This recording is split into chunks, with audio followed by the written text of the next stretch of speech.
लेकिन अब आप कहेंगे कि सर आपने अपने शब्दों में ऐसा क्यों कहा कि वो एक दूसरे को प्रोटेक्टिव फील करवाते हैं?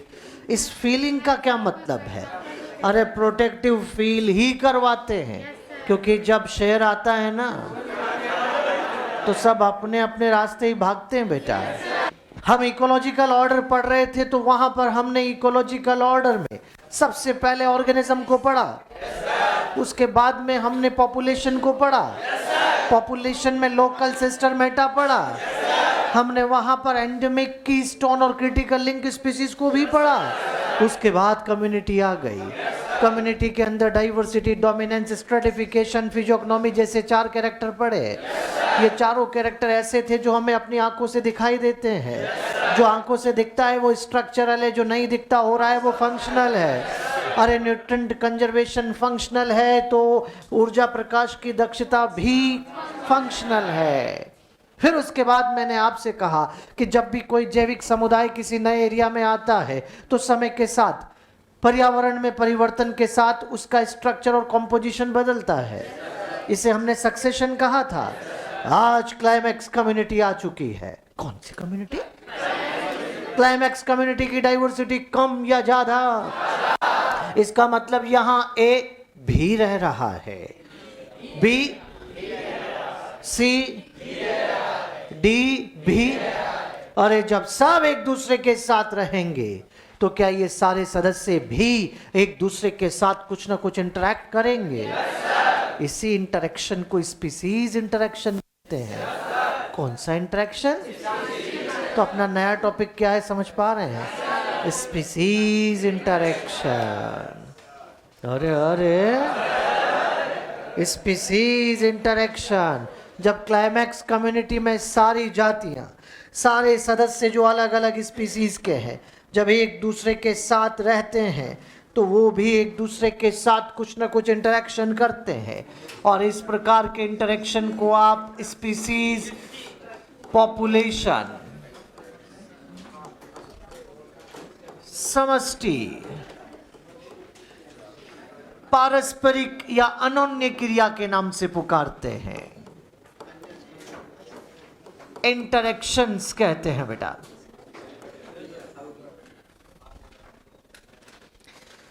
पहला क्वेश्चन जो बच्चों के मन में आता है वो सुन लीजिए।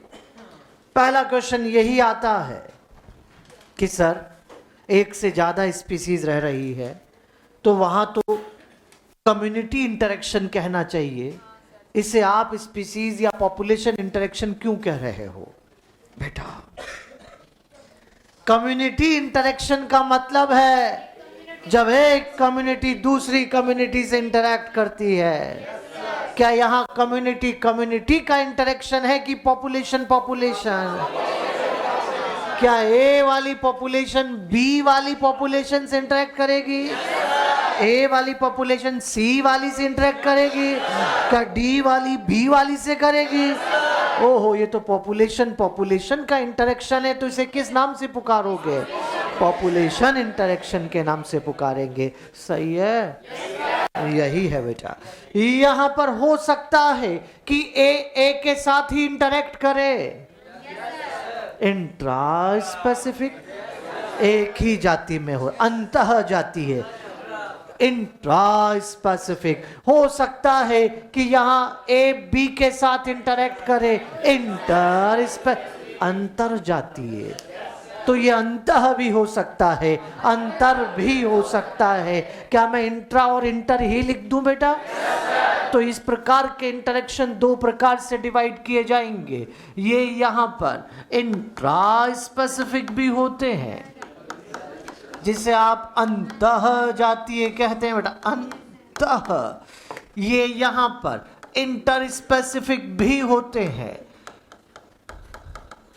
कह देना जब ए बी के साथ इंटरेक्ट करता है तो इंटर है, जब ए के साथ बी, बी के साथ सी, सी के साथ वो इंट्रा है।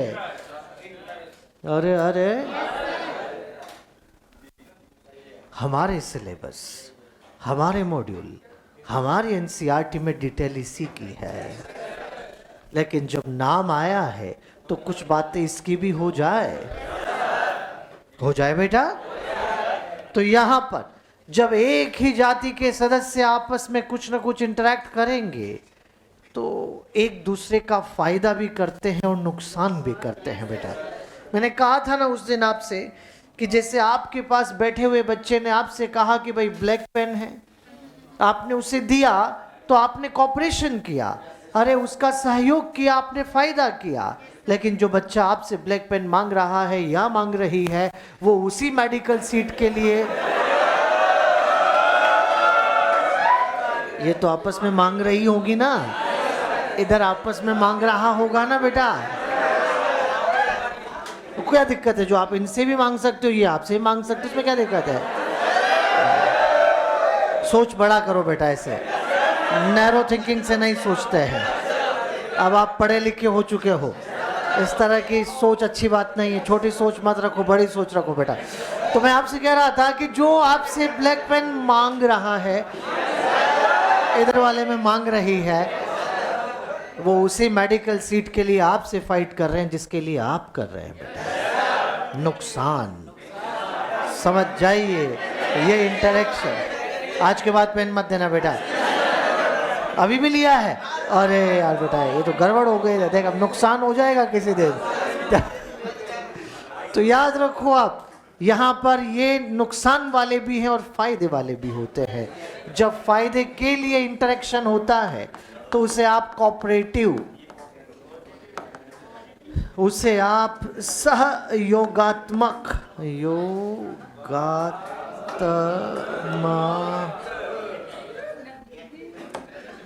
योगात्मक ये लो, या फिर पॉजिटिव के नाम से पुकारते हैं। लेकिन अगर छात्राएं आपस में चर्चा ना करें, इधर देखो बेटा, यहां पर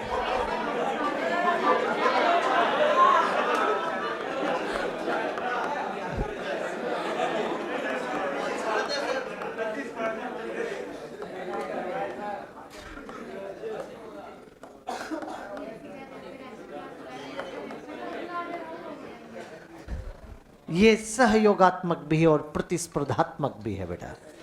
कॉम्पिटिटिव भी है और कोऑपरेटिव भी है। पॉजिटिव नेगेटिव के नाम से भी पुकारते हैं। चलिए तो फिर नाम लिखा है तो कुछ टर्म हो जाए। लेकिन मैं टर्म तभी लिखूंगा जब आप अच्छे मन से बैठेंगे बेटा। हाउ नहीं चलेगी बच्चे। हाँ बेटा जबरदस्ती के हाउ क्यों, मतलब नहीं बिल्कुल नहीं चलेगा बेटा।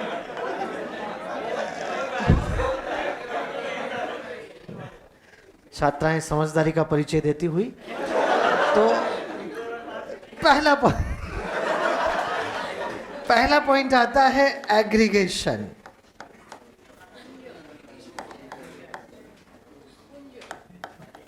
हाँ बेटा यहां पर हम समूहन कह देते हैं।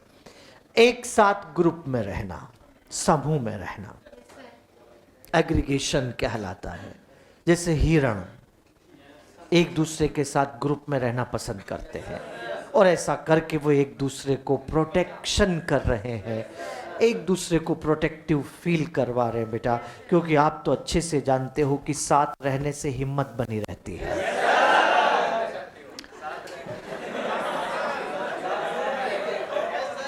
ना साथ रहना कहो कि साथ साथ रहना कहो, बात एक ही है बेटा।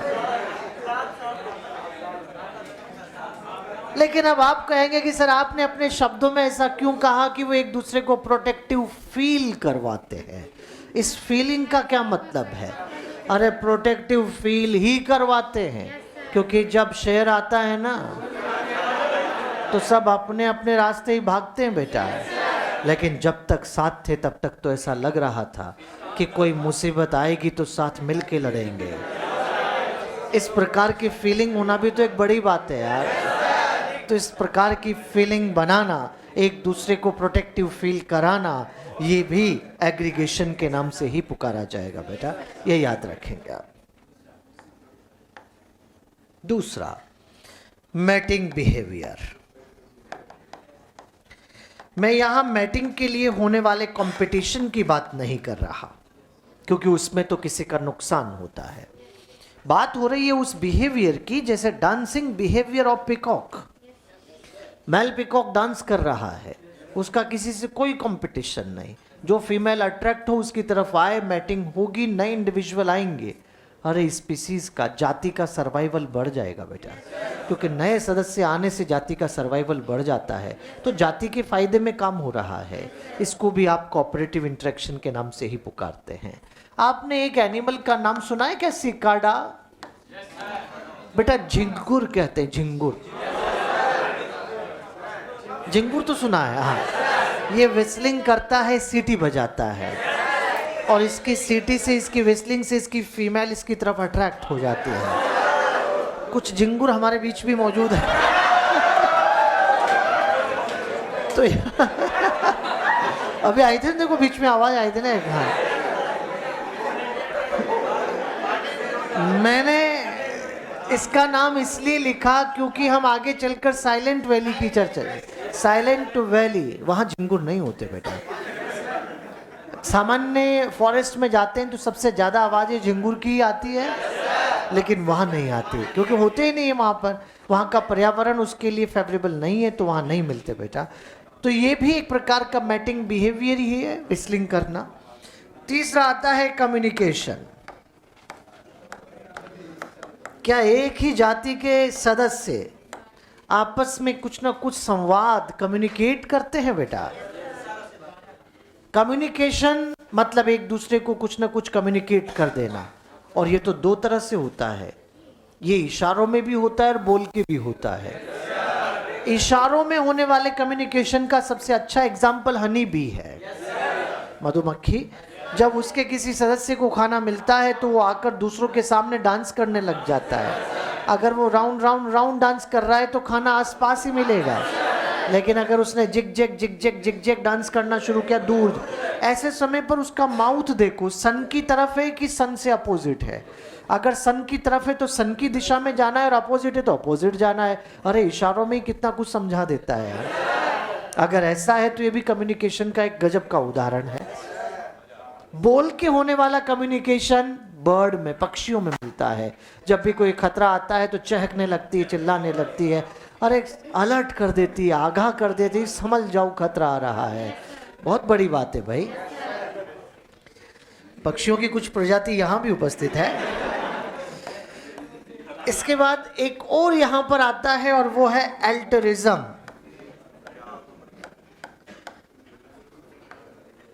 बेटा बाकी के नाम से कुछ ना कुछ पता लग जाता है, इसके नाम से पता नहीं लगता। एक प्रकार का सैक्रिफिशियल बिहेवियर है, त्याग, बलिदान करने वाला, सैक्रिफाइस करने वाला है। आप कहेंगे कि सर जल्दी से उदाहरण बताइए, आज के ज़माने में कहाँ मिलता है ऐसा कि कोई किसी के लिए त्याग करे? मुश्किल है मामला। चलिए उदाहरण देखते हैं, और इसके लिए उदाहरण हम लेमिंग्स का ले रहे हैं। लेमिंग्स टुंड्रा में मिलने वाले छोटे रोडेंट है, चूहे जैसे होते हैं। टुंड्रा बर्फ से ढका इलाका है, खाना तो वैसे ही कम है वहाँ यार। जब इनकी कॉलोनी में इनके सदस्यों की संख्या बढ़ने लग जाती है तो खाना और कम पड़ जाता है, और जब खाना कम पड़ जाएगा तो ऐसे समय में कॉलोनी के सारे बूढ़े, ओल्ड एज वाले मिलके डिसाइड करते हैं कि यार हमने तो दुनिया देख ली, अब अगर हम रुके तो हम भी यहाँ पर खाएंगे, खाना और कम पड़ेगा, और जो नए सदस्य आ रहे हैं उनके लिए जीना मुश्किल हो जाएगा। ऐसा सोचकर कॉलोनी के सारे बूढ़े कॉलोनी छोड़कर मास सुसाइड कर लेते हैं। बेटा संभालो अपने आप को। कोई बच्चा मेरे से नहीं कहेगा कि कहां से कूद के मरे, जहर किसने लाके दिया। अरे ना कूद के मरे ना जहर खा के मरे। मैं अगला स्टेटमेंट बोलता हूं, कमजोर दिल वाले ध्यान रखना। अरे भूखे मर जाते हैं, मास स्टारवेशन हो जाता है। ओ हो, लेकिन अपनी ही जाति के लिए कितना बड़ा सैक्रिफाइस किया है इन्होंने। मिलता है ऐसा कहीं? है बेटा लेमिंग्स में लिखा है ना मैंने अभी आपको, मना मत करो। अब आ गया एग्जाम्पल, दूसरा एग्जाम्पल यहां पर हनी बी का है। हनी बी के अंदर भी तो वर्कर होते हैं ना। क्या मिलता है रे बेचारों को यार, जिंदगी भर ला ला के दूसरों को खिलाते रहते हैं, और उससे ज्यादा खिलाते हैं जो उधर बैठी होती है। रानी बैठी ना, रॉयल जेली खिलाई जा रही है, समझ जाइए। निस्वार्थ भाव से सेवा चल रही है बेटा। जिंदगी भर ला ला के खिलाएंगे और एक दिन मर जाएंगे। मतलब ऐसा देखो ना, आप सुन के लग रहा है ना कि मतलब अपना कुछ नहीं, सब कुछ दूसरों की सेवा में लगा दिया है। कटप्पा जैसा मामला है।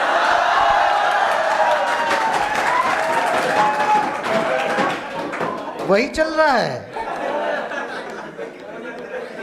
लगा दी ना सारी जिंदगी दूसरों की सेवा में। अपना कुछ नहीं बेटा, अपनी मतलब पूरी जिंदगी दूसरों की सेवा में। दीमक, टर्माइट, ये भी एक प्रकार का उदाहरण है जो कि सेक्रीफाइस, मतलब यहाँ भी वर्कर होते हैं, उसी तरह से लाला के खिलाते हैं। वैसा ही डिवीजन ऑफ लेबर यहाँ भी मिलता है बेटा आपको। सही है। कॉम्पिटिटिव, इसके अंदर हर बात का ही झगड़ा है, आराम से। अच्छा, भाऊ को की चला गया। रुमाल बाहर भूल गया था। लेने गया है। चलो, तो कॉम्पिटिटिव के अंदर प्रतिस्पर्धात्मक मामला है, मतलब कि हर बात का ही झगड़ा है, क्योंकि जाति एक है, नीके एक है, तो हर बात में झगड़ा होना है यार। चाहे भोजन का मामला हो, आवास का मामला हो। शेल्टर आवास को कहते हैं बेटा, बिल्कुल। चाहे प्रकाश, चाहे स्थान, स्पेस,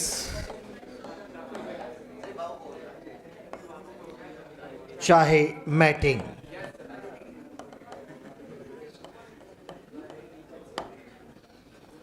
तो ये सब कॉम्पिटिटिव के उदाहरण होंगे, मतलब टर्म आएगी उसके अंदर।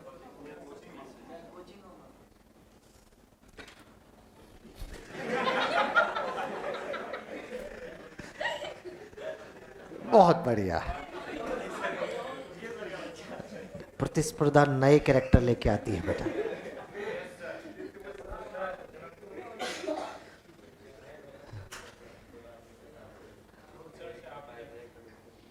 तो देखते हैं, आप पढ़ो बेटा, पढ़ो आप।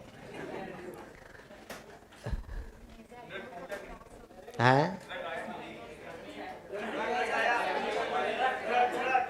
क्या? अच्छा, कोचिंग से याद आया, स्वेटर तो आया ही नहीं अभी। ये देखो, मतलब बहाने ढूंढते हैं स्वेटर के।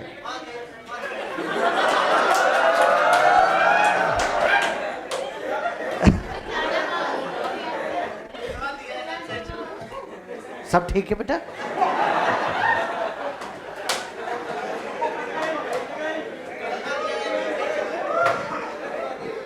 कोई विशेष बात तो नहीं है?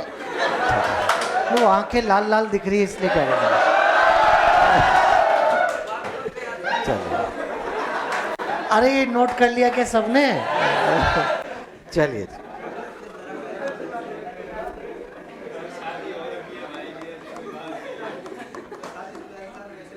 शादीशुदा अभी से हैं? बाल बच्चे भी हैं? एक बेटा है? अच्छा।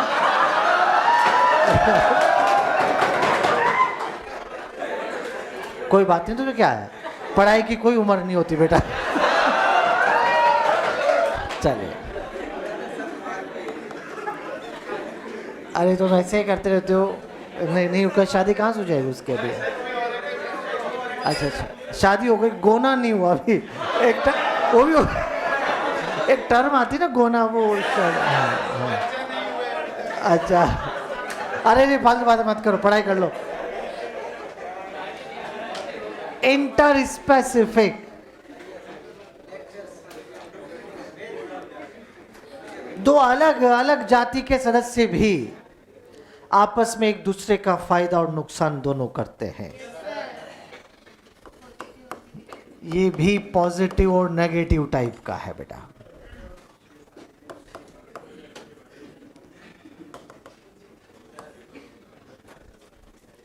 पॉजिटिव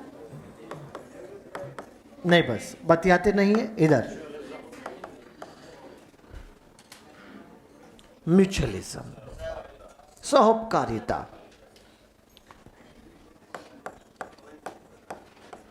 वो तो सहभोजिता होती है, सहोपकारिता।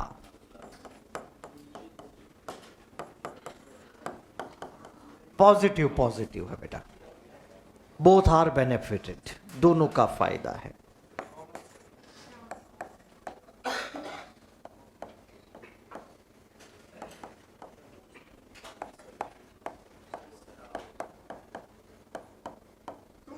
आराम से।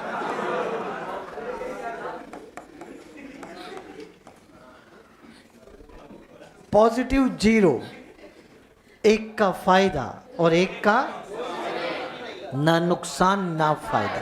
ये कुछ नहीं क्या होता है, ना नुकसान ना फायदा। प्रोटो कोऑपरेशन, प्राक सहयोगिता।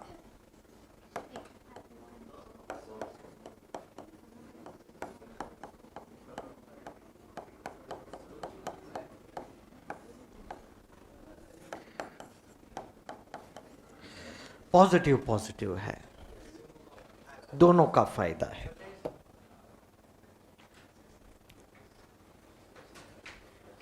ठीक बात?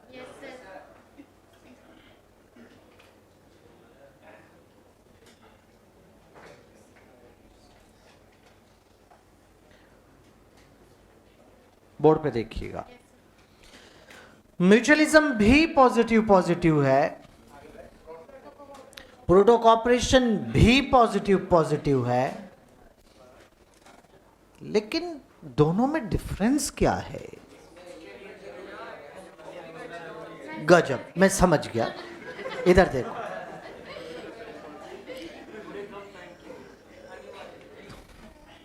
अब चुप हो जाओ। इधर म्यूचुअलिज्म दो अलग अलग जाति के जो भी सदस्य के मध्य हो रही है, दोनों का साथ रहना जरूरी है, अविकल्पी प्रकार का संबंध है। ए और बी के मध्य म्यूचुअलिज्म है। ए कहता है कि बी होना ही चाहिए, बी कहता है कि ए होना ही चाहिए, कोई दूसरा विकल्प नहीं है बेटा। लेकिन प्रोटो कोऑपरेशन में आज ए और बी दोनों साथ, दोनों का फायदा है। कल बी नहीं आना चाहता, मत आ, कल कोई और आएगा। ये विकल्पी प्रकार का है, इसमें कोई दूसरा विकल्प मिल सकता है। अरे यहां तो सीधी बात है, जब तक साथ फायदा नहीं कोई बात नहीं, तू नहीं कोई, लेकिन इसके अंदर तो तू ही तू है, वही होना चाहिए, कोई दूसरा नहीं चलेगा। बात पहुंच पा रही बेटा? मैं समझ रहा हूं बेटा, बहुत बढ़िया। चलिए एक क्वेश्चन आपसे पूछते हैं छोटा सा। मान लीजिए एक एरिया यहां है जिसके अंदर ए, बी और सी स्पीसीज रह रही है। ए की स्पीसीज A1 इसके सदस्य के नाम है, A2, A, B, B, B, C, C, C। आज की बात है, A1 और B1 दोनों साथ, दोनों को फायदा हुआ।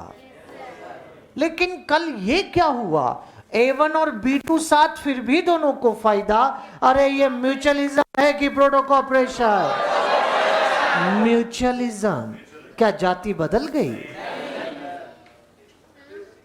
जाति तो वही है ना। आप इंडिविजुअल इंटरेक्शन पढ़ रहे हो कि स्पीसीज इंटरेक्शन? समझ जाओ रे बेटा, ए और बी तो है, जाति थोड़ी बदली है, सदस्य बदला है। मान लीजिए कि कोई पादप जाति है, ये कोई कीट जाति है बी, जो इसका परागण करता है। इस सीजन में ए और बी के मध्य म्यूचुअलिज्म है। इस सीजन में B1 आया है पॉलिनेशन करने, क्या अगले सीजन में भी वही आएगा? पता नहीं कहां मरमुरा गया होगा, उसी जाति का आएगा। क्योंकि म्यूचुअलिज्म है। अगर मैं आपसे कह देता कि आज A1 और B1 साथ दोनों को फायदा, कल A1 और C1 साथ फिर भी फायदा, ये प्रोटो, क्योंकि जाति बदल गई फिर भी साथ में फायदा है, तो वो तो फिर प्रोटो कॉपरेशन हो जाएगा। अरे समझे कि नहीं बेटा? समझ जाओ बेटा। म्यूचुअलिज्म दो प्रकार की होती है। म्यूचुअलिज्म एक तो है बेटा ऑब्लिगेटरी, मतलब अविकल्पी। विकल्पी, ये मैंने बड़ी ही गलत लगा दी क्या? सही है, चलो चलो ठीक। और एक है फैकल्टेटिव।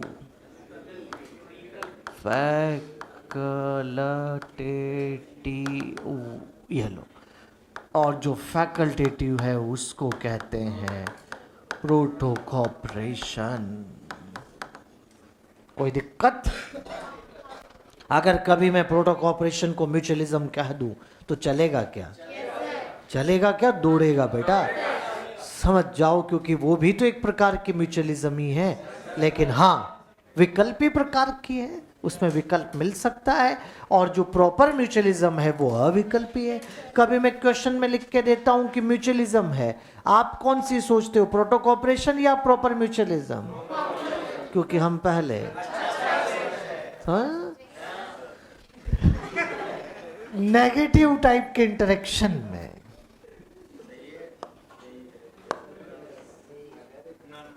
बहुत घातक हो गए बच्चे।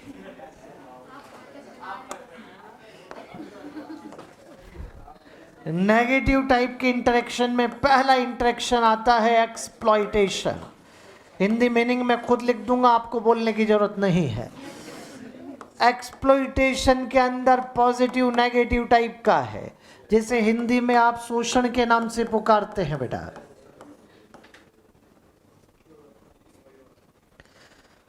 एक्सप्लॉइट करना मतलब, अगर और बोलचाल के शब्दों में ले जाऊं तो किसी को यूज करना। एक जाति अपने फायदे के लिए दूसरी जाति के सदस्य का इस्तेमाल करती है, उसे यूज करती है बेटा। और पता है ये यूज दो तरह से किया जाता है। एक तो आते ही मार के खा जाओ,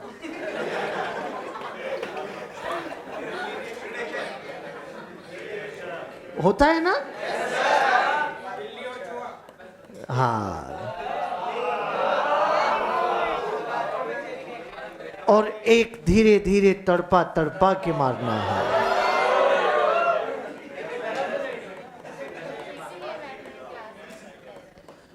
पर जीविता पैरासिटिज्म है। इधर इधर इधर, क्या यहां पर शिकारी ने शिकार का यूज किया है? पर भक्षी ने अपने शिकार का यूज किया है। क्या यहां पर परजीवी ने अपने पोषक, अपने होस्ट का यूज किया है? किया ना यूज बेटा। तो दोनों में किसी न किसी का यूज हो रहा है। और अब तो थोड़ा अच्छे से कह दो जी, ऐसे कहो, जब एक जाति अपने फायदे के लिए दूसरी जाति को प्रत्यक्ष या अप्रत्यक्ष रूप से मार देती है, उसे एक्सप्लॉइटेशन कहते हैं। हाँ ना? डायरेक्ट किल करना प्रीडेशन है, प्रत्यक्ष रूप से किल कर देना। अप्रत्यक्ष इनडायरेक्ट किल करना पैरासिटिज्म है। कुछ बच्चे बाहर आके पूछ लेते हैं, सर इनडायरेक्ट कैसे किल करते हैं? चाहता नहीं है मारना। कौन परजीवी चाहेगा कि उसका पोषक या उसका होस्ट मर जाए? खुद कहां जाएगा फिर? अरे चाहता नहीं है वो मारना, लेकिन उसने अपने पोषक को, अपने होस्ट को इतना यूज किया कि बेचारा कमजोर होके मर जाता है। इसे कहते हैं अप्रत्यक्ष रूप से यूज करना बेटा, मतलब किल करना। नहीं बेटा ना, हाँ ये आपके मुंह से ये सुसाइड जैसे शब्द अच्छे नहीं लगते बेटा। चलिए, अंदर से टूट जाता है। नहीं, आप अपनी खुद की भावनाएं व्यक्त मत करो। और जो हो रहा है उसको देखो इधर। यहां पर एक और रिलेशन आता है,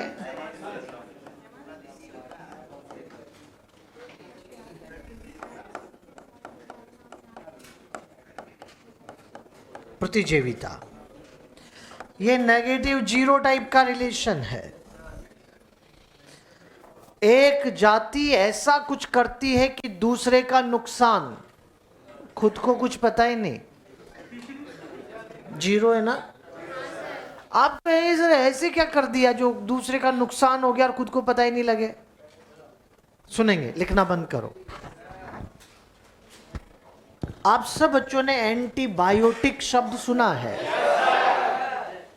एंटीबायोटिक ऐसे रसायन है जो एक सजीव स्रावित करता है, सिक्रीट करता है, और दूसरे सजीव को वो संदमित या फिर किल कर देती है, उसे मार देती है। बेटा ऐसे केमिकल हैं। आज दूर दूर तक के बच्चे कान खोल के सुन लेना। एंटीबायोटिक जो लिविंग सिक्रीट करता है, स्रावित करता है, वो केमिकल उसकी बॉडी का सह उत्पाद है, बाई प्रोडक्ट है। अरे उस केमिकल को अपनी बॉडी में नहीं रखना चाहता यार, वो तो उसे बाहर सिक्रीट करना चाहता है। उसका कोई उद्देश्य नहीं है किसी को नुकसान पहुंचाने का।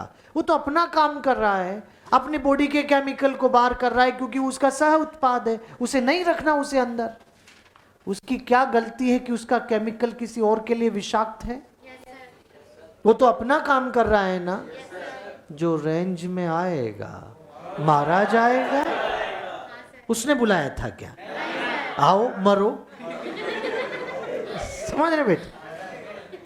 वो तो अपनी जगह पर अपना केमिकल सिक्रीट कर रहा है यार, उसको कोई किसी से लेना देना नहीं है। उसने ये सोच के किया ही नहीं कि मेरा केमिकल किसी दूसरे को मारे। वो तो अपनी जगह अपना उसकी गलती नहीं है कि उसका केमिकल किसी और के लिए विषाक्त हो जाए तो मरेगा। मरो, आओ मरो। समझ रहे बात को? लेकिन अब आपके क्वेश्चन को बच्चे पूछ लेते हैं कि सर मान लीजिए इस वाले सजीव ने एंटीबायोटिक सिक्रीट किया, ये वाला पास आ रहा है और मर गया, तो इसको तो फायदा हो गया ना, क्योंकि इससे तो प्रोटेक्शन मिल गया। चलिए एक काम करते हैं, मैं 2 प्रकार के सजीव बोर्ड पे लिखता हूं। आप बच्चे उनको देखकर मुझे बताएंगे कि किसमें एमेंसलिज्म है। आप खुद बताएंगे। हमारे पास 2 प्रकार के सजीव है, एक है एक्स और दूसरा है वाई। सबसे पहले मैंने एक्स को देखा, अभी चुपचाप बैठा है। लेकिन ये क्या हुआ, जैसे ही कोई दूसरा पास आया इसने केमिकल छिड़क के मार दिया, फिर चुपचाप हो गया। फिर कोई दूसरा पास आता है तो केमिकल छिड़क के मार देता है। अरे ये एक्स केमिकल तभी क्यों छिड़कता है जब कोई दूसरा आता है? फायदा चाहता है, जानबूझ के कर रहा है ये। लेकिन वाई को देखो, चाहे पास कोई दूसरा सजीव हो या ना हो, बॉडी का सह उत्पाद जो केमिकल है वो लगातार बाहर आ रहा है, कंटिन्यूअस बाहर आ रहा है। जो रेंज में आएगा एक्स और वाई में कहाँ है एमेंसलिज्म? वाई में है। समझ पा रहे क्या बात को आप? क्योंकि अगर फायदे के लिए करता तो तभी करता जब कोई और आता। अरे वो तो तब भी सिक्रीट करता है जब कोई और होता ही नहीं है। फायदे नुकसान के लिए नहीं किया उसने ये तो अपना काम कर रहा है, उसकी गलती नहीं है, किसी और को मारना चाहता ही नहीं है यार वो। अगर ऐसा है तो ये इसी प्रकार का रिलेशन है जिसमें जानबूझ के नहीं किया जाता, बस। समझदार है यार बच्चे तो। अगर ऐसा है तो समझ जाओ बेटा एमेंसलिज्म नेगेटिव जीरो है। फिर भी आप कहें कि नहीं सर हो गया फायदा, हो गया ना, हो जाने दो, अनजाने में हुआ है, फायदा चाहता नहीं था भाई। सही है? नीट में पूछ लिया ये क्वेश्चन, एंटीबायोटिक प्रोडक्शन कौन से रिलेशन को प्रदर्शित करता है, तो आपका आंसर एमेंसलिज्म होगा। एनसीईआरटी ने कहीं भी एमेंसलिज्म की डिटेल नहीं लिखी है, बस टर्म लिखी है टेबल में। जब पहली बार समष्टि अनुन्य क्रियाएं या पारस्परिक क्रियाएं जो टॉपिक दिया है उसके अंदर टेबल बनाइए, वहां बस एमेंसलिज्म टर्म लिखी है, लेकिन क्वेश्चन एंटीबायोटिक का पूछ लिया गया है। तो बेटा इस तरह से रिलेशन बना के जो टर्म लिख दी उससे आसपास की थोड़ी बहुत बातें हमें पढ़ लेनी चाहिए। यहां पर थर्ड आता है और वो है कंपटीशन, जिसे आप स्पर्धा के नाम से पुकारते हैं। और ये तो नेगेटिव नेगेटिव प्रकार का है ना, दोनों का नुकसान, दोनों का नुकसान है। नेगेटिव नेगेटिव प्रकार का रिलेशन। एक बार एक बच्चे ने मेरे से क्वेश्चन किया कि सर आप कह रहे हो कि कंपटीशन नेगेटिव नेगेटिव है, लेकिन उसने एक बात सुनाई मेरे को, कहा कि दो बच्चे मेडिकल एग्जाम की तैयारी कर रहे हैं, मतलब कि कंपटीशन हो रहा है। रिजल्ट आया तो एक का सिलेक्शन हो गया और एक का नहीं हुआ, तो जिसका हो गया उसको मैं पॉजिटिव कहूं, जिसका नहीं हुआ उसे नेगेटिव कहूं। तो ये तो पॉजिटिव नेगेटिव होना चाहिए, आप इसे नेगेटिव नेगेटिव क्यों कह रहे हो? मेरा आंसर सुनेंगे। जिस दिन रिजल्ट आ गया कि एक का सिलेक्शन हो गया एक का नहीं हुआ, उस दिन का एक का कंपटीशन। कंपटीशन तो तब था जब रिजल्ट के लिए फाइट हो रही थी। तुम 5 घंटे पढ़ते हो तो मैं 7 घंटे पढ़ता हूं, तुम 7 घंटे तो मैं 10 घंटे। अरे दोनों की एनर्जी का भारी नुकसान यार।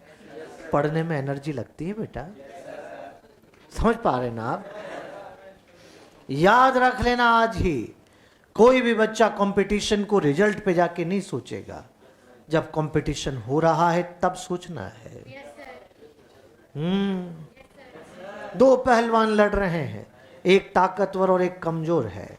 रिजल्ट तो यही होगा कि कमजोर हारेगा, ताकतवर जीतेगा।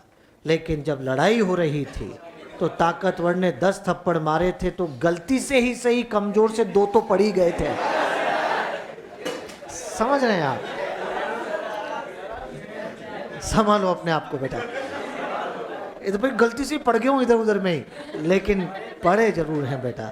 अगर ऐसा है तो यहाँ पर कंपटीशन नेगेटिव नेगेटिव ही होगा, नुकसान दोनों का होगा, चाहे कम चाहे ज्यादा। हाँ, एक बात और मैं क्लियर कर दूं, मेरे उदाहरण एक ही जाति से संबंधित हैं, 2 पहलवान 2 बच्चे, लेकिन इसको अलग अलग जाति में अप्लाई करके देखोगे तब भी ऐसा ही होगा। उदाहरण आ जाएंगे जब स्पर्धा पढ़ेंगे हम।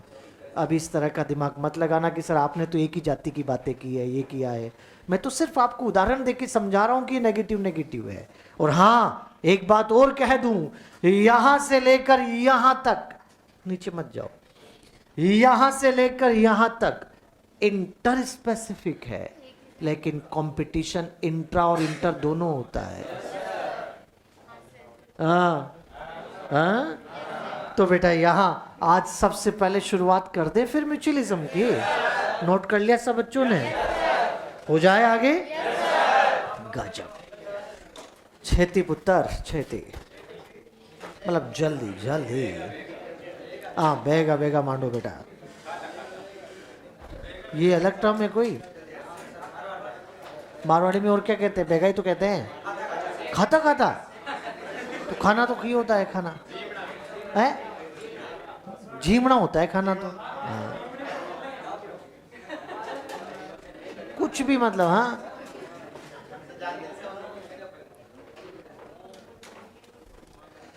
चलो रे बेटा, बेगा बेगा हो गया। अब तो हटा दें।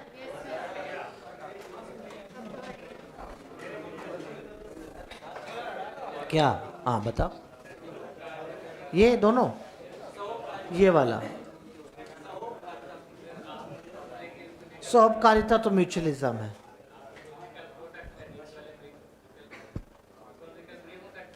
नहीं हो सकता, म्यूचुअलिज्म में कोई विकल्प नहीं है, इसमें विकल्प है। ये अच्छा B1 और B2 विकल्प हो गया ऐसा?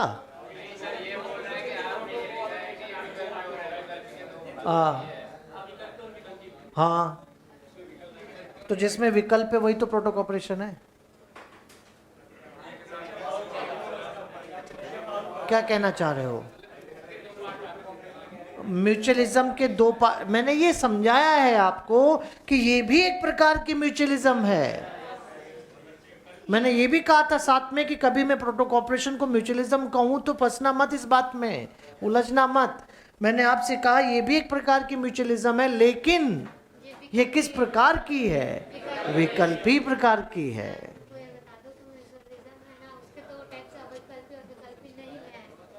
किसके? नहीं नहीं बोलने तो बेटा।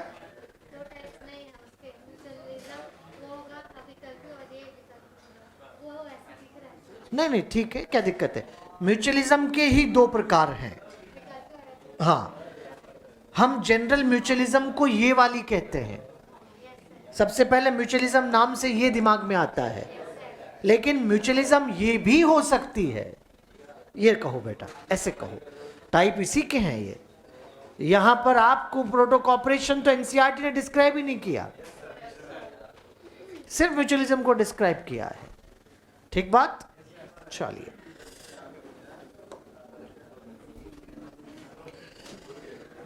तो पॉजिटिव इंटरेक्शन,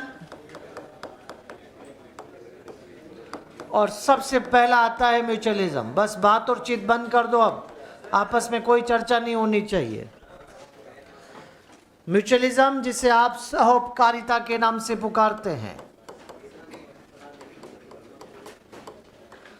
ये अविकल्पी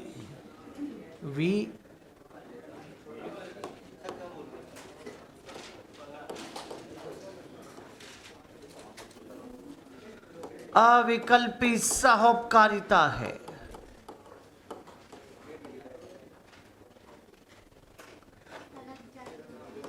ऑब्लिगेटरी म्यूचुअलिज्म कहते हैं।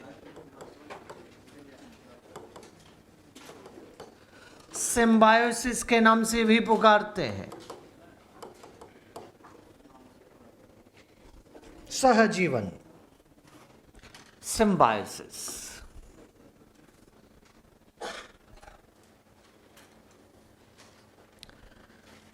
आज इसके टोटल 6 एग्जाम्पल पे चर्चा होगी।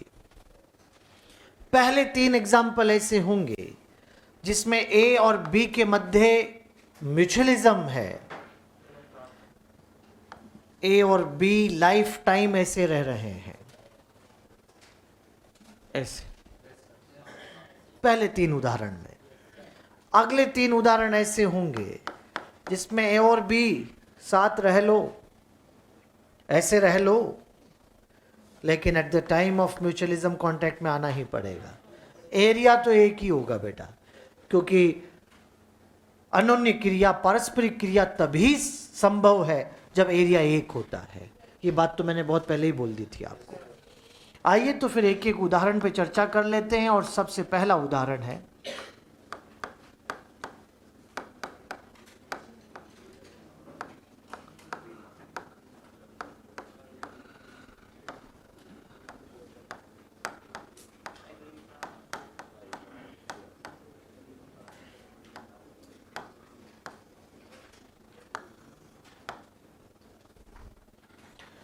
टर्माइट और ट्राइकोनिम्फा। ट्राइकोनिम्फा कशाबिकीय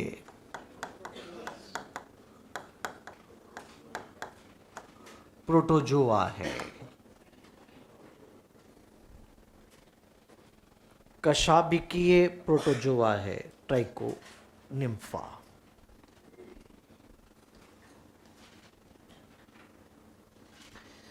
जे रही टर्माइट, इसके अंदर ये रह रहा है ट्राइकोनिम्फा। आप तो जानते हैं ना टर्माइट की आदत, ये कुछ भी खाए।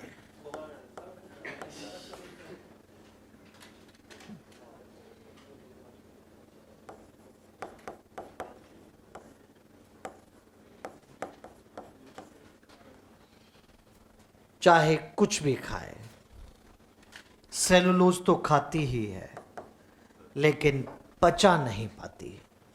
पचाने के लिए ट्राइकोनिम्फा सेलुलेज एंजाइम सिक्रीट करेगा और इससे सेल्यूलोज पाचन हो जाता है। ऐसा करते करते इसको भी भोजन मिल जाता है और इसका सेल्यूलोज पाचित हो जाता है या पाचन हो जाता है। दोनों का फायदा है, both are benefited, positive positive है बेटा।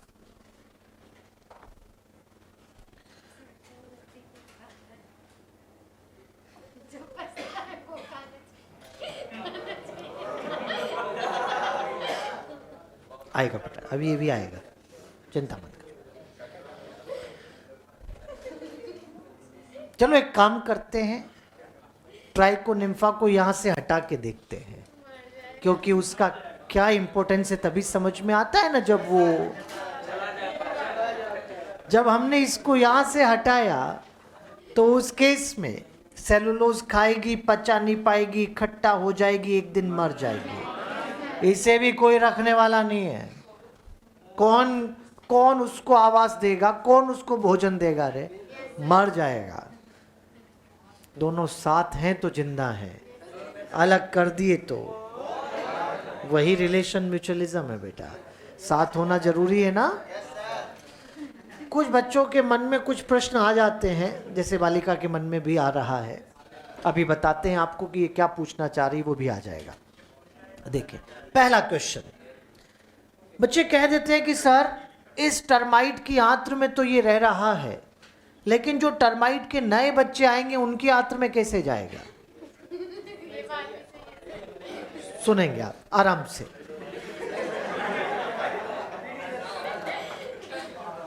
अगर ट्राइकोनिम्फा इस वाली टर्माइट, बड़ी वाली टर्माइट, मम्मी टर्माइट की आंत्र में रह रहा है, तो वहीं पर अपने एग, अपने अंडे और अपने बीजाणु वहीं देगा। जब मम्मी टर्माइट कुछ उत्सर्जन करती है तो उसके साथ वो एग और स्पोर भी निकल के बाहर आएंगे। टर्माइट के नए बच्चे अपनी मम्मी का उत्सर्जी पदार्थ खाते हैं। वो उस समय का स्पेशल उत्सर्जन है बेटा, आप उसको उस तरह का मत समझो।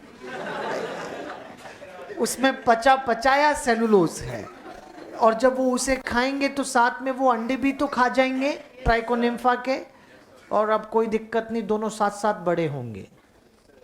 टर्माइट का बच्चा, ट्राइकोनिम्फा का बच्चा। और जब एक बार बड़े हो गए, नहीं समझे क्या क्या हुआ? समझे बेटा? टर्माइट का बच्चा उसके एग खा गया ना ट्राइकोनिम्फा के, तो उसके आंत्र में पहुंच गया। अब दोनों साथ साथ बड़े होंगे, और जब एक बार बड़े हो गए तो कोई दिक्कत ही नहीं, कुछ भी खाओ रहे। और जब तक छोटे थे तब तक तो पचाया खिला रही थी ना मम्मी। समझ पा रहे हैं क्या आप? इस तरह जनरेशन वाइज बढ़ेगा। कुछ बच्चे तो ये भी कह देते हैं कि जब इससे सेलुलोज पचती नहीं तो खाती क्यों है? यही कहा इसने।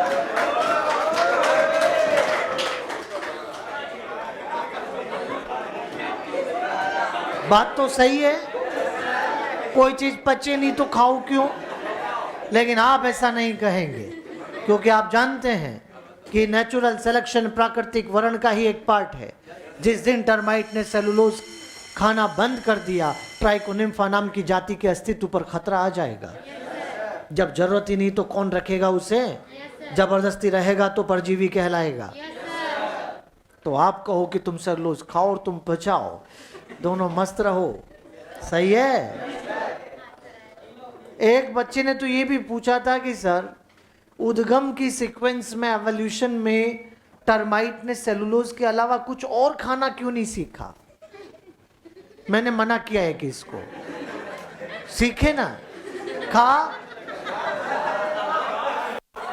कुछ और सीख। मना किया कि हमने, इसको रोक रखा है कि हमने इसे। जिस दिन तुम कुछ और खाना सीख जाओगी तुम्हें यहां पढ़ना छोड़ देंगे। मेरी बात सही है? अभी तो वही हो रहा, जो हो रहा है वही पढ़ेंगे ना बेटा यार। हमने मना थोड़ी किया उसको मत एवोल्यूशन कर, रुके रहना। अभी ऐसे थोड़ी होता है, करे ना एवोल्यूशन, कर कर कर।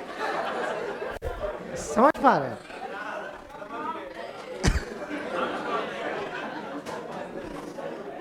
बहुत गजब, बहुत बढ़िया बेटा। एक और उदाहरण आता है,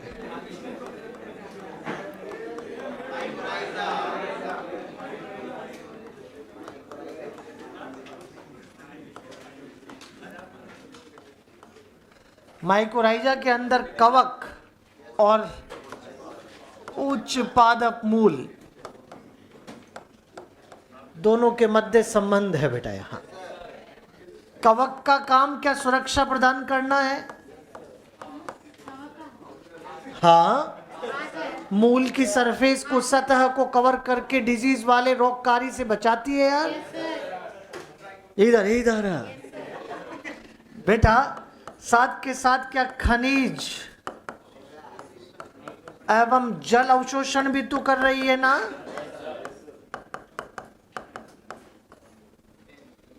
उच्च पादप भोजन उपलब्ध कराओ।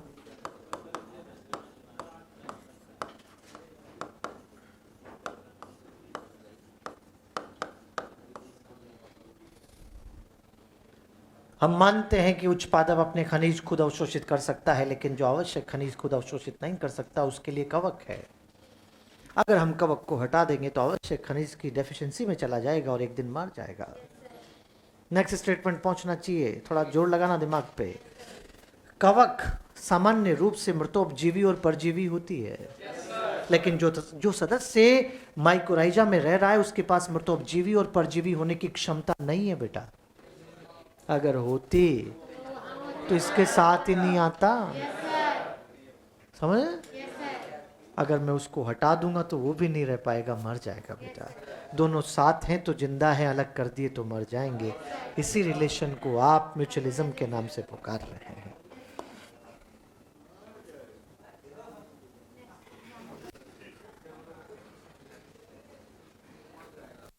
है बेटा। एक और उदाहरण आता है लाइकेन।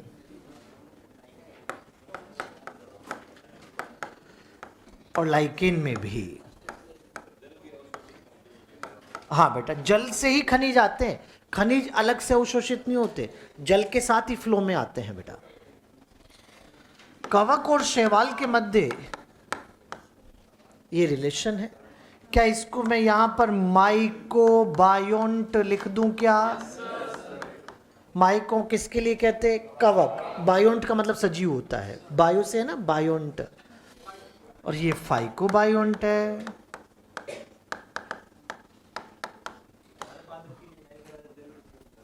बेटा?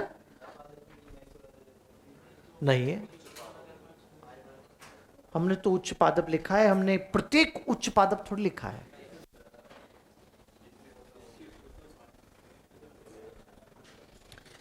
कवक का काम बताओ जी।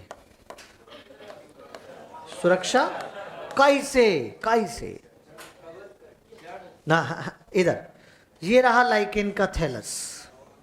ये देखो, थोड़ा अच्छे से बन जाओ। हाँ, सबसे ऊपर कौन है?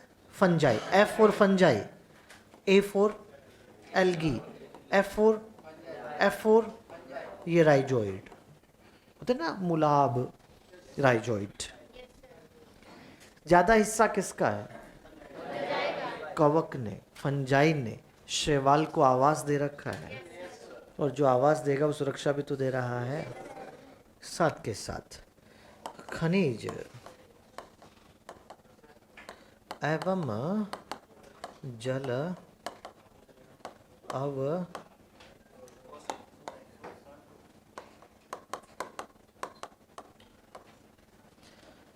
एल्गी, खाना बनाओ।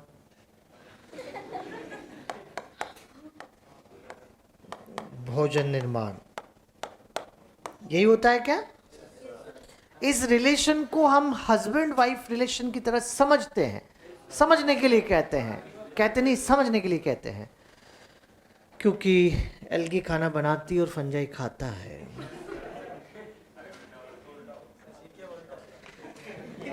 बेटा क्या कह रहे हो रे आप लोग? नाक कटवाए हो कि मेरी, मतलब क्या हो रहा है?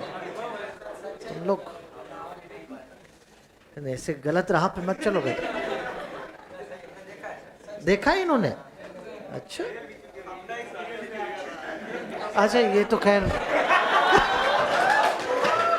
ये तो अनुभवी है। हाँ, अच्छा अच्छा अच्छा, ऐसी हालत हो जाती है बेटा। चलो खैर कोई बात नहीं, अब बना लिया तो बना लिया, कभी कभार तो चलता है, क्या दिक्कत है, रोजाना ही बनाता है। अच्छा अच्छा, चलो सबकी अपनी अपनी पर्सनल लाइफ है, इधर ध्यान दो आप। घर किसका है रे? फंजाई का। ये हल्की क्यों कह रहा है? फंजाई है बेटा, और जिसका घर है पता है वो मालिक होता है, मास्टर कहते हैं, मालिक। और जिसे रहने की जगह दी उसने खाना बना के खिलाया, ये तो दास मतलब स्लेव।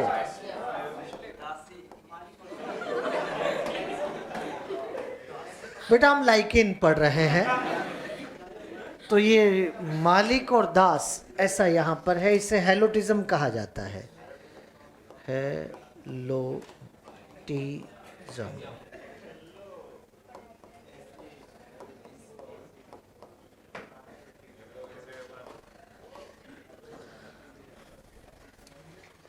जो तीन उदाहरण आपके सामने अभी बोर्ड पर है, क्या इन तीनों को देखकर आपको ये वाला ए भी समझ में आ रहा है?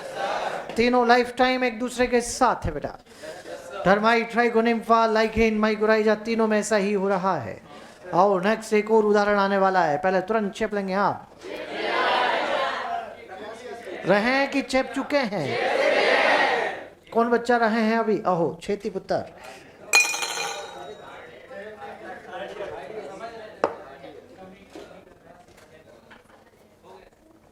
कोई बात कर लेना, फिर वही बात।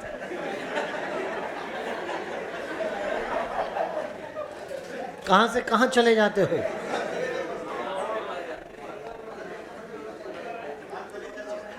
हो गया बेटा? अच्छा, इस बच्चे का विशेष ध्यान रखना पड़ेगा अभी।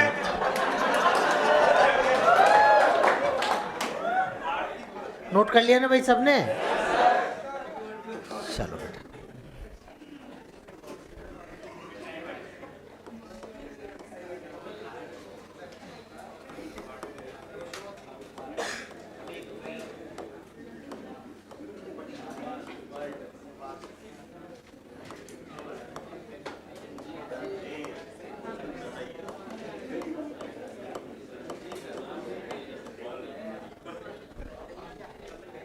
हाँ, फिग तो अंजीर होता ही है, और वास्प ततैया को कहते हैं, जिसे हम राजस्थान में टाटिया कहते हैं।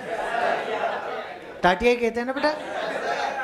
और बिहार वाले बिरनी कहते होंगे, और जिसे नहीं समझ में आया वो वास्प कहो या ततैया कहो, हिंदी में ततैया कहते हैं। अरे वो येलो येलो नहीं उड़ता क्या यार? काट लेता है ना वो? हाँ, मिट्टी के घर बनाता है, लेकिन वो जाति अलग है, ये जाति अलग है वास्पी। बर भी कहते हैं बेटा। ये लो, ये लो, अब ठीक है?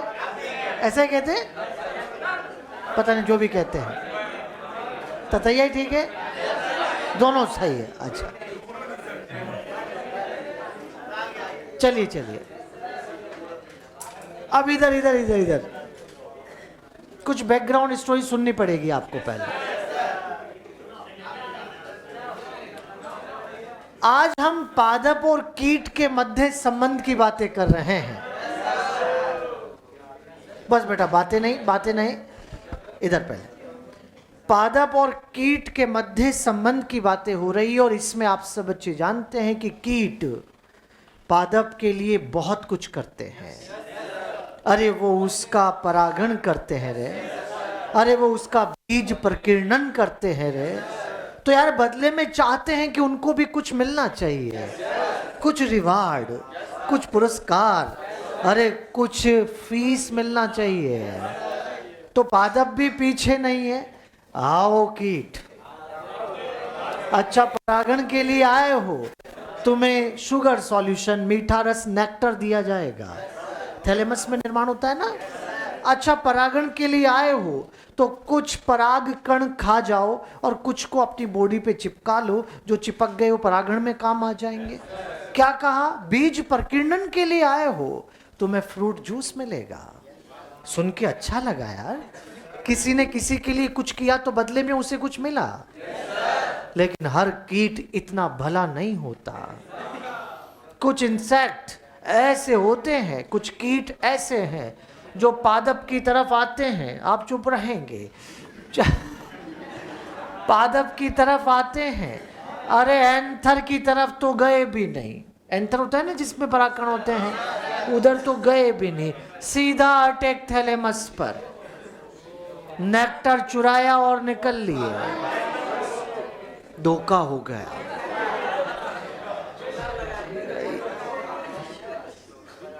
अरे नेक्टर तो उस समय के लिए बनाया था कि कोई आएगा परागण के लिए तो उसे ऑफर करेंगे।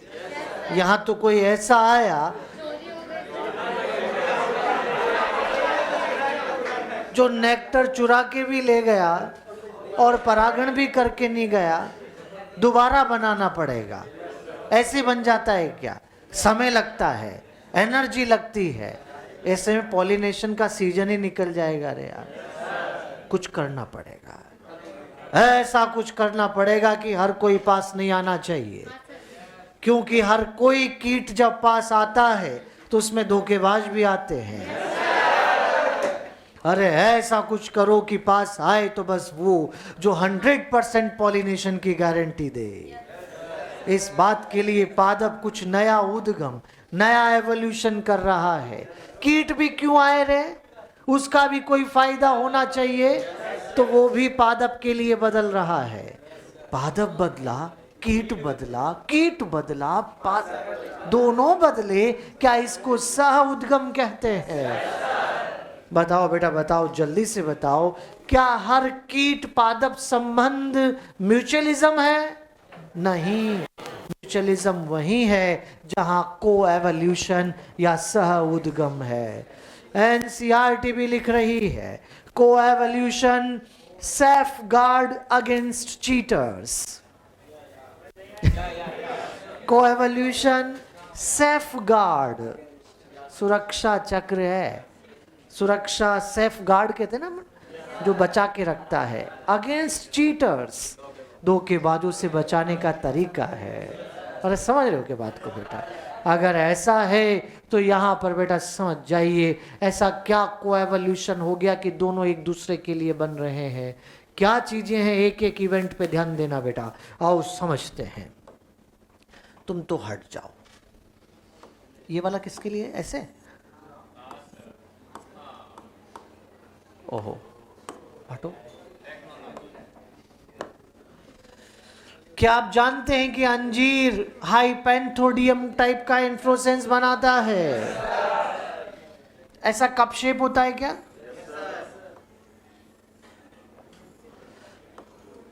कप शेप, जिसमें 3 प्रकार के पुष्प होते हैं बेटा। मेल फ्लावर, ये नर है, स्टेराइल है, ये मादा पुष्प है बेटा।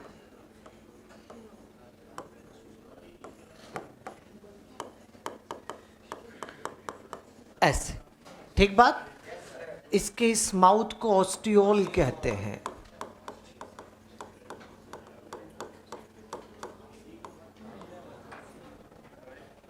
ठीक बात। आओ,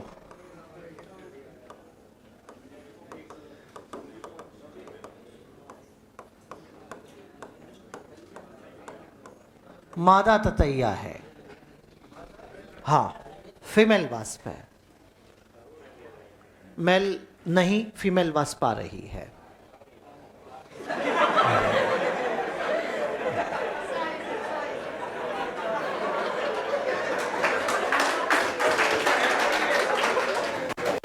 अच्छी बात नहीं, इधर देखो।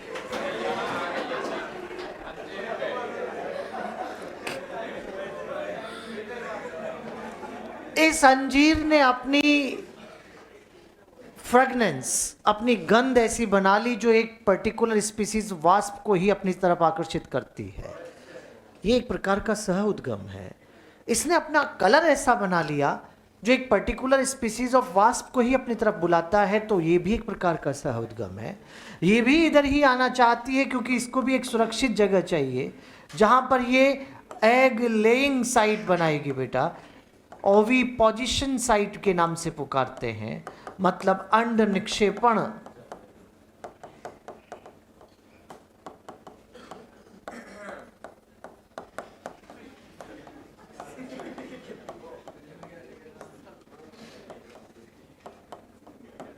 समझ पा रहे हैं आप? इसका बॉडी का शेप इस हिसाब से बन गया कि ये इस ऑस्टियोल में आ जाए, ये भी एक प्रकार का सहोदगम है। इसके माउथ पार्ट ऐसे बन गए कि इसको छेद कर अंदर आ जाए, ये भी एक प्रकार का सहोदगम है। जब मादा ततैया इस तरफ आती है तो ऑस्टियोल से होकर अंदर की तरफ जा रही है, थोड़ा सा फोर्स करके अंदर जाएगी तो उसके पंख टूट जाते हैं। अक्सर देखने को मिलता है कि मादा ततैया के विंग्स टूट जाते हैं बेटा। अंदर जाकर वो अंड निक्षेपण स्थान के लिए सर्चिंग कर रही है, ढूंढ रही है। ऐसे करते करते वो यहां पर पॉलन ग्रेन्स को बिखेर देती है। पॉलन ग्रेन बिखर गए मतलब कि परागण हो चुका है, और साथ के साथ यहां आकर वो अपने अंडे भी दे देती है बेटा।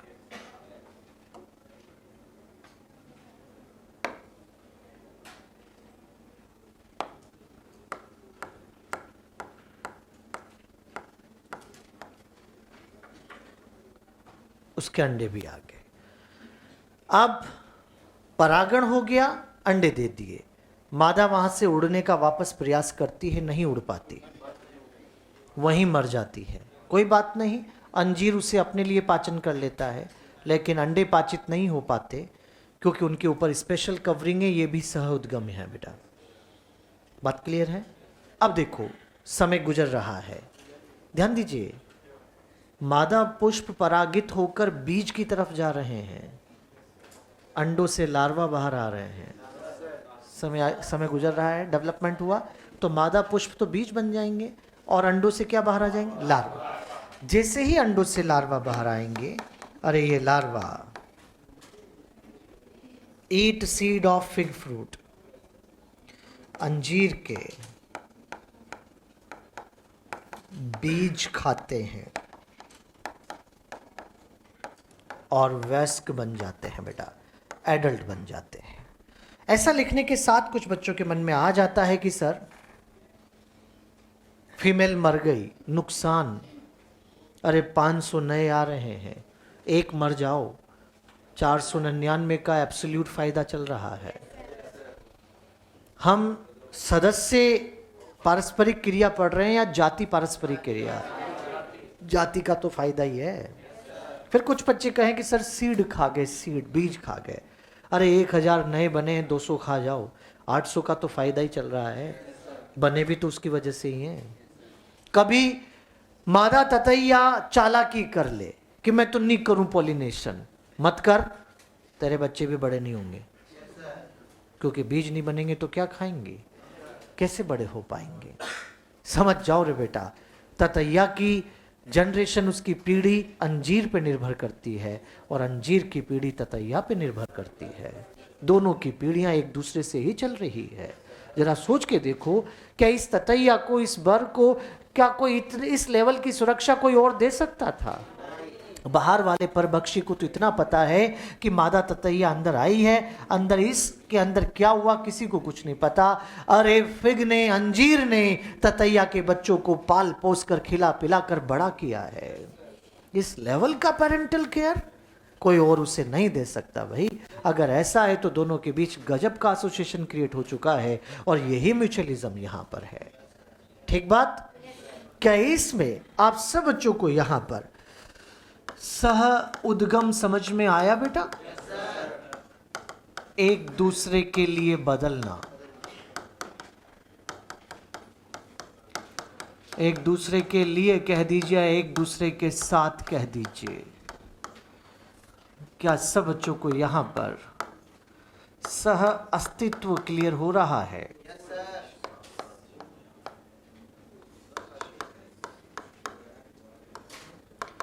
साथ साथ जीना। मरेंगे बेटा, रुको।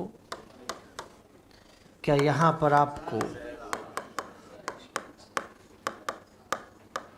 सह विलुप्तता, साथ साथ मरना,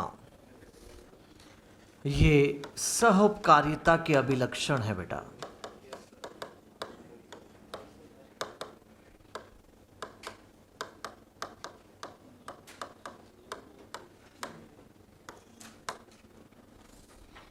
सह उद्गम, सह अस्तित्व और सह विलुप्तता, ये सहोपकारिता के अभिलक्षण है, होना ही चाहिए।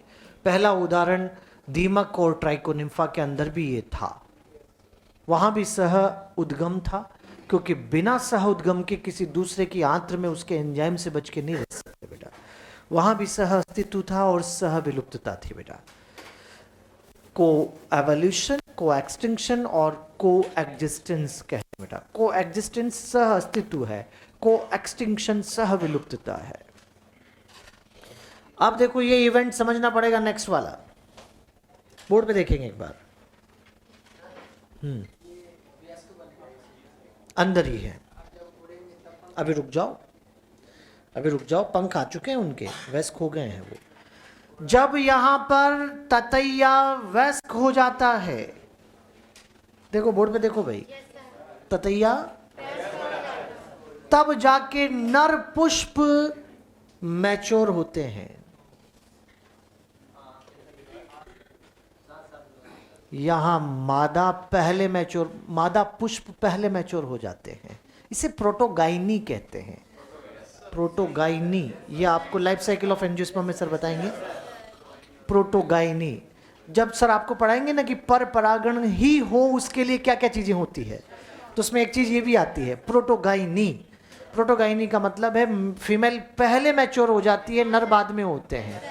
यहाँ ये है, मेरा ये कहना जरूरी था आपसे, वरना आप कहते कि सर इसके पास खुद का नर है तो सही, फिर इसको उसकी क्या जरूरत है। अरे दो बातें हैं, पहली बात प्रोटोगाइनी है, और दूसरी बात यहां पर, दूसरी बात यहां पर केवल पर परागण ही चाहिए। अरे समझ पा रहे हैं क्या? अगर ऐसा है तो बेटा समझ जाइए, ये जब मैच्योर हो जाएंगे तो आप देखो यहां से पॉलन ग्रेन गिर रहे हैं, पॉलन ग्रेन गिर रहे हैं और इनके ऊपर चिपक रहे हैं, चिपक जाएंगे। जो वयस्क हैं उनके अंदर नर और मादा दोनों हैं।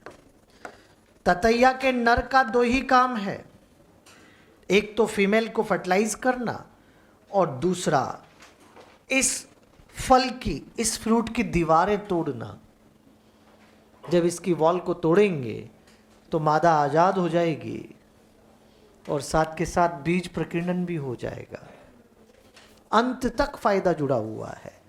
ये दीवारें तोड़कर बीज प्रकीर्णित भी करवा देते हैं, तो ये सभी फायदे इसके साथ यहाँ पर जुड़े हुए हैं बेटा, ये आपको समझ में आना चाहिए। ठीक बात। अगर आप पकने से पहले अंजीर को तोड़ के देख लो, आपके पास तो सूखा हुआ आता है, पकने से पहले अगर अंजीर को तोड़ के देख ले तो उसके अंदर से वाष्प, ततैया उड़ उड़ के बाहर जाते हैं। हाँ बेटा जाते हैं।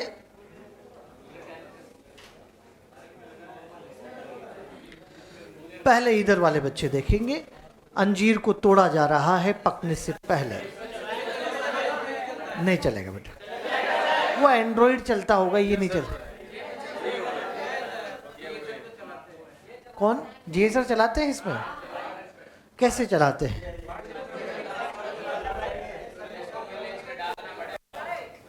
इसको इसमें भेजना पड़ेगा, पहले इसमें व्हाट्सएप ऑन करना पड़ेगा। तो क्या मतलब आ गया अपने को? युक्का पाद प्रोनुबामोथ,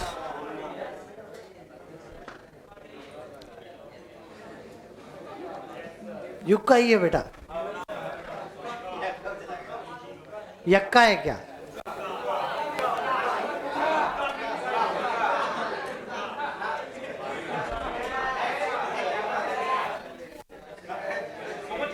मैं समझ गया बेटा, बिल्कुल। बहुत प्राचीन लोग बैठे हैं यहाँ तो युक्का पाद प्रोनुबामोथ, इसमें बिल्कुल वैसा ही हो रहा है जैसे उधर हो रहा है। उधर और इधर में फर्क इतना है कि वहां पूरा पुष्प क्रम था और यहां एक एक पुष्प है ना? वहां तो पुष्प क्रम है, बहुत सारे पुष्प एक साथ, यहां एक एक है बेटा, सिंगल सिंगल फ्लावर। इसकी ओवरी में ये जाके अंडे देगा। ओवरी को क्या कहते हैं?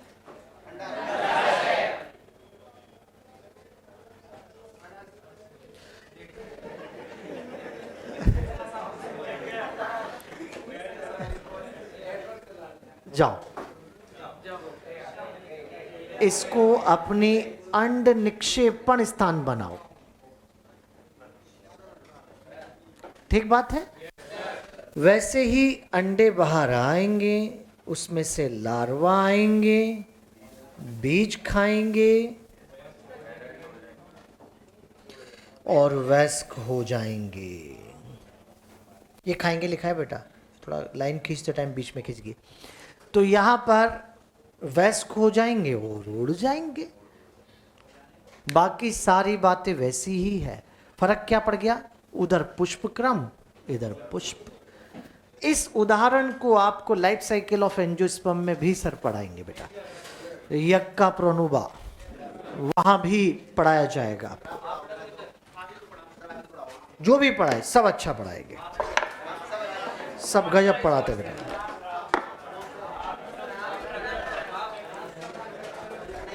जाओ, एक और उदाहरण बचता है जिसकी चर्चा अगले एपिसोड में कर लें, कोई बात नहीं।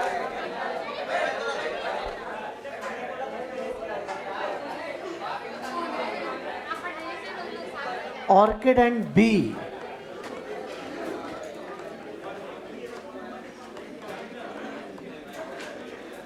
या कह दीजिए बम्बल बी।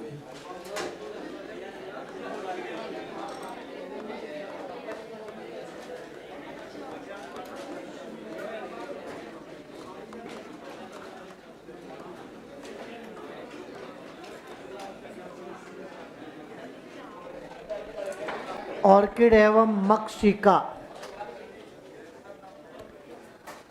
ये ऑर्किड सामान्य ऑर्किड नहीं है।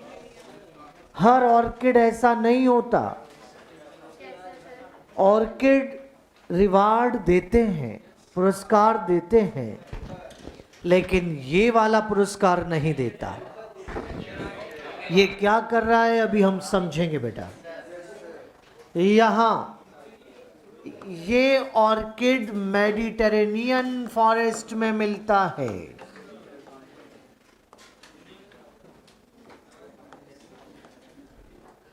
दक्षिणी यूरोप, उत्तरी अफ्रीका के बीच में जो महासागर, उसे आप मेडिटेरेनियन सी कहते हैं। दक्षिणी यूरोप, उत्तरी अफ्रीका के बीच मेडिटेरेनियन सी है, उसके तटीय क्षेत्रों में मिलता है ये ऑर्किड। बेटा ये ऑफरिस जीनस का ऑर्किड है। ऑफरिस सही चल रहा है क्या?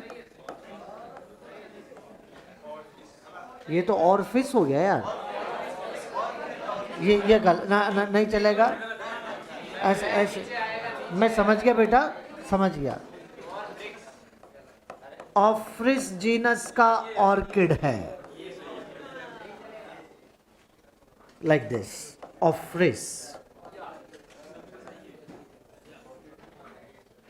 ये जीनस का नाम है, वंश का नाम है, जाति नहीं। इस वंश में कई सारी जातियां आती है। हर एक जाति में तरह तरह के पुष्प होते हैं, बहुत अधिक विविधता होती है पुष्प की। उसी में से एक पुष्प अगर आज मैं आपके सामने बनाऊं तो यहाँ पर इसके जितने भी यहाँ पर ये दल हैं, पैटल हैं, उसमें से 5 में से 4 बिल्कुल एक जैसे, लेकिन एक पेटल का शेप, एक पेटल की साइज बिल्कुल अलग है बेटा। ये यहां पर कलर में मार्किंग में, शेप में, साइज में बिल्कुल अलग है। और ये मैच करता है बी की फीमेल के साथ। ये मैंने यहां पर मेल भी बनाया है, इसकी फीमेल के साथ मैच करता है।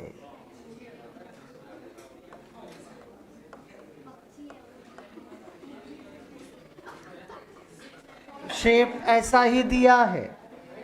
जब ये मेल भी इधर से निकल के जाएगा तो इसे अपनी फीमेल समझकर इसकी तरफ अट्रैक्ट हो जाता है और यहाँ आकर इसके साथ कॉपुलेशन भी हो रहा है, लेकिन इस प्रकार का कॉपुलेशन ट्रू नहीं। स्यूडो कॉपुलेशन कूट मैथुन कहलाता है। स्यूडो कॉपुलेशन आप समझ गए हैं। यहाँ पर ड्यूरिंग कॉपुलेशन, इसमें कोई ओ नहीं है बेटा, बायोलॉजी वाले बच्चे हैं आप, थोड़ा मैच्योर हो जाओ, आप बड़े हो जाओ। इन पे पॉलन ग्रेन्स गिर जाते हैं और अब ये यहाँ से गया और किसी दूसरे पेटल की तरफ आकर्षित हो गया। अगर ऐसा है तो वहाँ जाकर भी वही एक्टिविटी की, अपने साथ लाए गए पराग कण वहाँ बिखेर देता है। ऐसा अगर करेगा तो समझ जाओ रे बेटा, इसने उसे अब बुलाकर पॉलिनेशन करवा लिया, इसने तो यहाँ अपना बड़ा फायदा करवा लिया, लेकिन इसके साथ धोखा हो गया, क्योंकि इसे धोखे से बुलाया, वहाँ रियल फीमेल नहीं है बेटा। इस प्रकार का धोखा सेक्सुअल डिसिट या लैंगिक कपट कहलाता है।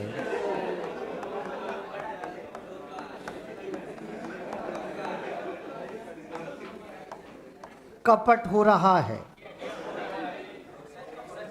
डिसिट का मतलब ही चीटिंग है, धोखा हुआ है, धोखा। लेकिन ये आपको पता है, हमें पता है, क्योंकि हम इस एग्जाम्पल को बाहर से पढ़ रहे हैं। मेल बी को नहीं पता, क्योंकि अगर उसे पता लग जाता तो एक बार धोखा, दो बार धोखा जाना छोड़ देगा, क्योंकि चल के पेटल नहीं जा रहा, उड़ के तो बार बार वही जा रहा है। इसका मतलब कुछ तो फायदा है रे यार। और फायदा क्या है, इस चक्कर में आप ज़्यादा ना पड़े, आप तो सिंपल कह दीजिए इसको उस तरफ जाने से सेक्सुअल सेटिस्फेक्शन मिल रहा है, इसलिए इसकी मूवमेंट हो रही है। क्योंकि बेटा चल के पेटल नहीं गया, उड़ के तो बार बार यही जा रहा है। सिर्फ धोखा ही होता तो जाना छोड़ देता है ना बेटा। यहाँ समय के साथ एक बात देखने को मिलती है कि बी की फीमेल बदल गई, कलर में, शेप में, मार्किंग में बी की फीमेल बदल जाती है बेटा। और जब वो बदल गई तो पेटल कहाँ कम था, ये भी बदल के उसके जैसा हो गया। वो बदली, क्या ये एक प्रकार का सह उद्गम हो रहा है? क्या इसे मैं कोएवोल्यूशन कहूं बेटा? लेकिन आपने कहा कि ठीक है सर ये बदल गया, लेकिन ये समझ में नहीं आ रहा कि वो बदल गई, इस बात का पता इसे कैसे लगा? पता लगता है मेल ने आना कम कर दिया, क्योंकि अब उसके फीमेल के जैसा लगता ही नहीं है तो क्यों आएगा? अगर ऐसा है तो पता लगा है बेटा, फिर आप कहें कि ठीक है पता भी लग गया, लेकिन एग्जैक्ट उसके जैसा कैसे हो सकता है? अरे इसे समझाना मुश्किल ही नहीं। अरे बेटा ये उसके जैसा हो रहा है, ये नेचुरल सिलेक्शन का ही पार्ट है। नेचुरल सिलेक्शन में ही ये बदल के उसके जैसा हो रहा है। इस तरह से बेटा इसे आप क्या कहते हैं, प्राकृतिक वर्ण, नेचुरल सिलेक्शन, उसी में ऐसा हो रहा है, वरना हम इसको जेनेटिक्स में जाकर भी नहीं समझा सकते। यहाँ के आप सब बच्चे जानते हैं कि इस पेटल ने बी की फीमेल की मिमिकरी की है। मिमिकरी हिंदी में क्या कहते हैं? अनुहरण के अनावरण? अनुहरण। अच्छा, हरण तो यार मतलब वो तो, हाँ यार वो तो अनुहरण हो रहा है। एक और शब्द आता है कैमोफ्लेज। कैमोफ्लेज छद्मावरण है। दोनों में डिफरेंस जानते हैं क्या आप? कैमोफ्लेज सराउंडिंग का कलर ले लेना, सिर्फ कलर, शेप, साइज, सिर्फ कलर ले लेना। जो भी सराउंडिंग में है उसका कलर ले लो, कलर। अरे सराउंडिंग में लिविंग भी हो सकते हैं, नॉन लिविंग भी हो सकते हैं। क्या पीछे घास उगी है, उसका कलर ले लो, कलर ग्रीन हो जाओ।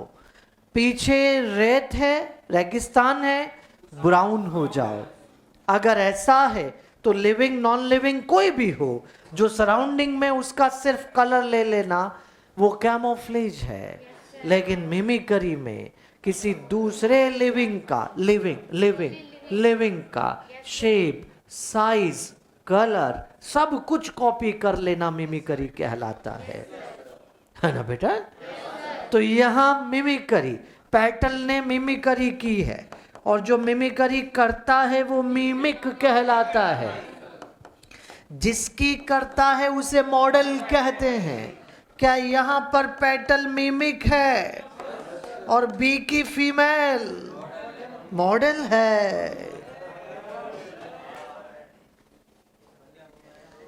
है ना बेटा?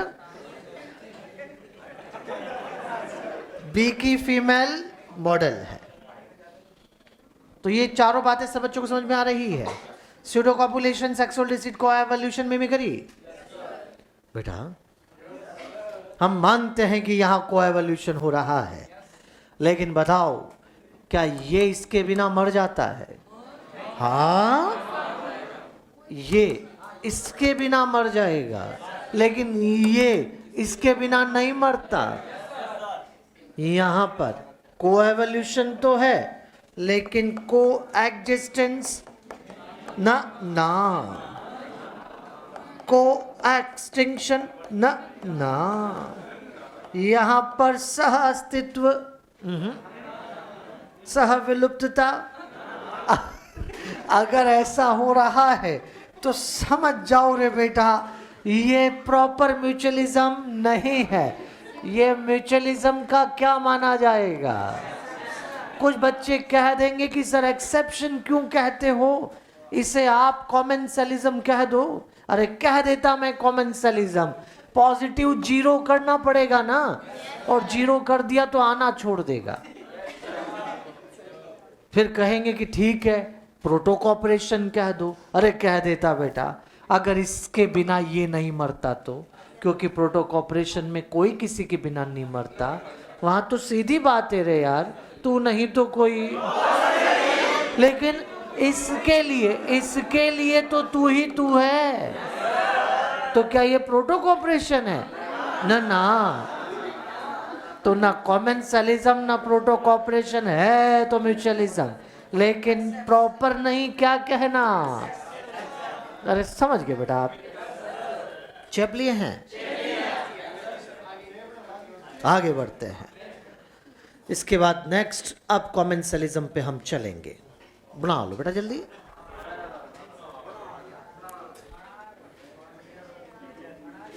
बस आप कितनी बार बोलो बात वही रहेगी। पीछे से 10 बार उससे रिवाइज मत किया करो बेटा। चुपचाप रहो और पढ़ाई पे ध्यान दो।